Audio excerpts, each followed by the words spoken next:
ఆదికాండం 16 అధ్యాయాలు. ఆదికాండం 16 స్టార్ట్. ముగ్గురు వ్యక్తులు నేను చూపించాలని ఆశిస్తున్నాను. తొందరపడిన వ్యక్తులు, తొందరపాటు. ఈరోజు అంశము తొందరపాటు. 2 నిమిషాలు ముగిస్తాను. 2 నిమిషాల్లో కనుక దాన్ని గమనించండి. అబ్రహాం ఆదికాండం 16 అధ్యాయం 1 నుంచి. ఆదికాండము 16 అధ్యాయం 1 నుంచి. ఆదికాండం 16 అధ్యాయం 1 నుంచి.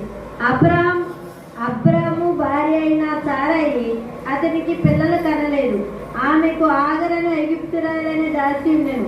కాగా సారయి, ఇదిగో నేను పిల్లలు కనకుండా యెహోవా చేసి ఉన్నాడు. నీవు దయచేసి నా దాసితో పొమ్ము. ఒకవేళ ఆమె వలన నాకు సంతానం కలుగవచ్చునని అబ్రాముతో చెప్పాను. అబ్రాము సారయి మాట వినెను.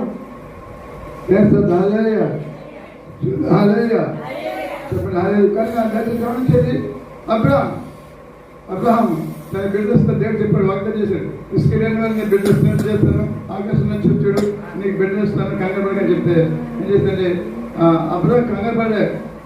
అబ్రహాం కంగారు పడ్డాడు, నిరీక్షిస్తున్నాడు. కానీ భార్య అనిపిస్తుందా? భార్య తొందరపడి ఏం చేసిందంటే, అబ్బాయి నీకేమో 100 సంవత్సరాలు, నాకు 90 సంవత్సరాలు, మన పిల్లలు పుడతారు, మన ఇంట్లో ఐగుప్తురాలన్న దాసం కాబట్టి ఐగుప్తురాలు ఇగ్రాలు ఆవిడ ఇగ్రాలు ఆమె ముందు మన దాసి. కానీ ఏం పేరు అంటారు? ఆగరు ఐగుప్తురాలు.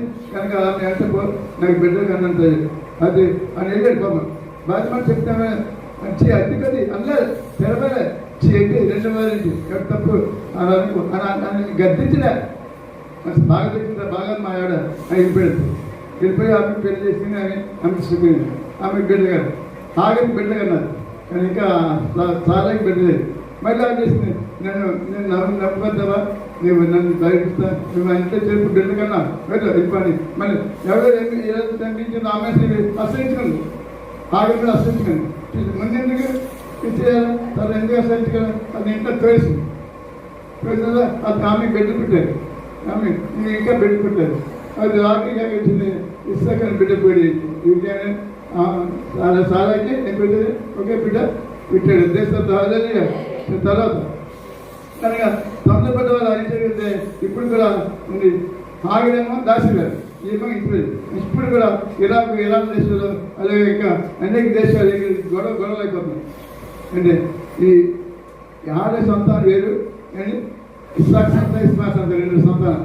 ఇస్సాక్ సంత, ఇస్మాయిల్ సంత, 2 సంతానం యోధారు. కనుక ఆఖరి గొడవ అయిపోయింది. తొందరపడ